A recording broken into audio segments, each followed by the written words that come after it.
Patricia Hill Collins wrote this book, Black Sexual Politics, in 2005, and I'm going to read a section about respectability politics, because for whatever reason, it's still appropriate for today.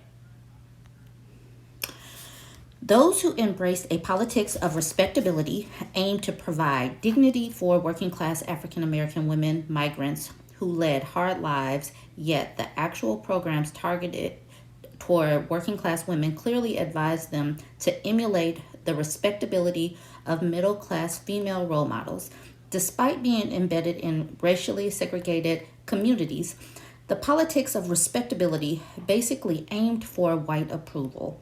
Achieving respectability pivoted on adhering to standards of white femininity inherited from the tradition of Southern chivalry.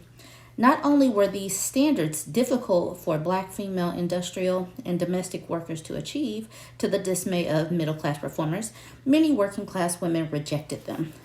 Working-class Black women in urban areas wanted respect, but saw the contradictions that plagued this version of respectability.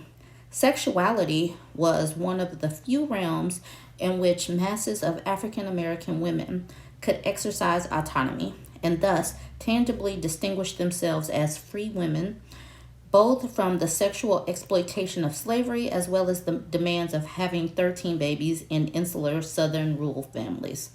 In her study of Black women's blues, Angela Davis points out that the denial of sexual agency was in an important the denial of freedom for working class Black women. Mammy and Jezebel may have remained installed in white minds as archetypes of Black womanhood, but working class Black women resisted and reworked these images differently from middle class Black women, primarily through blues culture that gave voice to their concerns. They too rejected Jezebel as the icon of a debased Black female sexuality, yet they refused to jettison a Black women's sexuality grounded in sensuality and desire. Respectability was too high a price. Instead, they defined sexual selves in terms much closer to erotic sensibilities about Black female expressiveness, sensuality, and sexuality. Angela Davis reports how urbanization allowed a Black woman's blues to emerge that brought voice to emergent Black working class women's consciousness and sexuality.